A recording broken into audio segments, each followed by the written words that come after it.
relations intercoréennes, elles ne seront pas suffisantes pour parvenir à la paix? Mais non, parce que s'il s'agissait seulement des deux Corées, le problème serait réglé depuis longtemps. S'il n'y avait que les deux pays à discuter, à s'arranger, à trouver un système de fédération, à trouver un système d'alliance, enfin, qui mènerait à une unification sous une forme ou une autre. Le Nord veut vraiment l'unification. Moon Jae-in, lui, a fait campagne sur ce thème. Est-ce que le Nord veut l'unification? Le discours nord-coréen, c'est unification depuis toujours. Enfin, je veux dire, c'est quand unification même ou sanctuarisation du régime? Unification, mais sous ses propres termes à lui, évidemment. Mais de l'autre côté, c'est la même chose. Si vous voulez, vous avez quand même aujourd'hui deux pays, je dirais, tellement différenciés. Mais juste revenons à cette idée des deux Corées. On répète sans cesse que ce dossier est en jeu avec 6 acteurs. Vous avez 6 acteurs dans cette région. Et là, ce qui se passe là est à prendre. La trêve olympique se prolonge. Il y a les Paralympiques jusqu'au 18 mars. Donc, prenons ce qu'il y a à prendre. Mais le président sud-coréen, mieux que quiconque, sait très bien qu'on n'est pas encore dans un processus de traité de paix. Qu'est-ce qui a joué dans le changement de position nord-coréen? D'abord, est-ce qu'il y a changement de position ou est-ce que ce qui se passe aujourd'hui est le fruit d'une longue stratégie mûrie de longue date de se doter de l'arme nucléaire pour ensuite pouvoir négocier à ces conditions? Ou bien est-ce que c'est la stratégie extrêmement ferme de Donald Trump et peut-être aussi les sanctions qui ont effrayé et affaibli les Nord-Coréens? Je pense qu'il y a quand même une continuité dans la réflexion du côté nord-coréen concernant de toute façon le développement jusqu'au bout, jusqu'à être crédible de ce fameux programme donc balistique et nucléaire. Et on a vu d'ailleurs tout un ensemble de séquences de tirs qui allaient dans ce sens durant l'année 2017. Donc on peut estimer que finalement, rassuré sur la maîtrise de ses capacités, Kim Jong-un s'estime en situation de pouvoir dialoguer. Et il a la chance, au fond, d'avoir en face de lui un président sud-coréen qui a quand même construit toute sa campagne d'élection sur le thème du rapprochement. La menace militaire brandie par Donald Trump, je pense que effectivement, ça a été un argument de la part du président Trump pour pousser au maximum cette pression. Et sans doute que le leader nord-coréen a quand même estimé qu'il était quand même en position de faiblesse et que si effectivement cet imprévisible président américain prenait l'initiative d'une option, ça en serait fini du régime parce que finalement il essuierait quand même des pertes assez irrémédiables.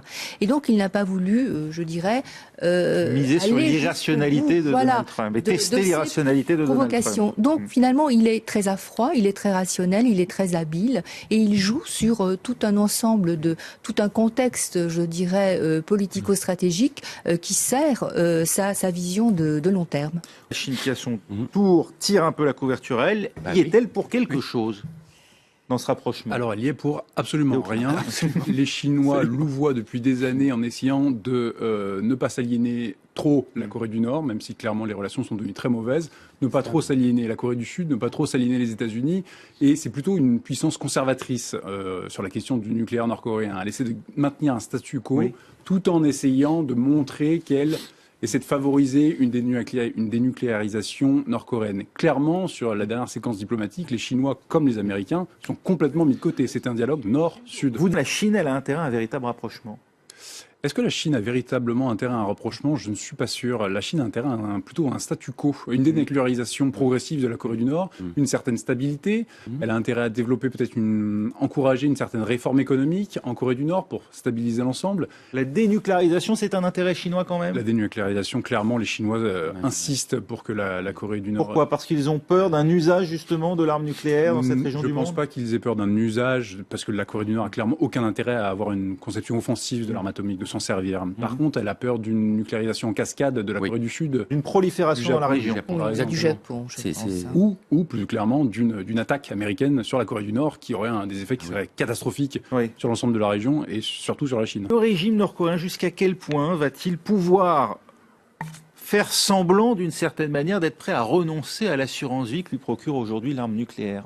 Je pense que tout ça, ça va être un processus que l'AIEA va être chargé de mettre en place. Et l'AIEA s'est félicité. S'est félicité d'ailleurs de cette réduction des tensions, d'un certain retour à la normale, et se dit prête d'ailleurs à intervenir dans le processus. Mais ça va être de toute façon très long.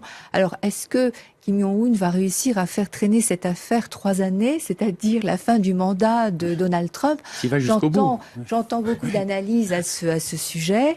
Est-ce que c'est vraiment l'arrière-pensée du Pourquoi enjamber du ce président? Quel serait l'objectif? Eh bien, pour parvenir peut-être à trouver un président plus accommodant qui accepterait un processus que je qualifierais d'assez rapidement à l'iranienne, c'est-à-dire un gel encadré du programme nucléaire. Et bien sûr, qui ne serait plus militaire du coup, qui ne serait plus militaire. Et déjà un retour en arrière, une levée, ce qui n'était pas le cas de l'Iran. Absolument. Une levée des sanctions. Oui, effectivement, la Corée du Nord est beaucoup plus avancée. Mais on gèlerait une puissance nucléaire. Oui, on gèlerait une puissance nucléaire. C'est la différence de l'Iran qui n'a jamais testé la bombe atomique. Les Nord-Coréens ont tout pour, ils ont une véritable capacité nucléaire. Donc ce serait un succès quelque part, objectivement. Et je pense que la Chine s'en contenterait quelque part, la communauté internationale aussi.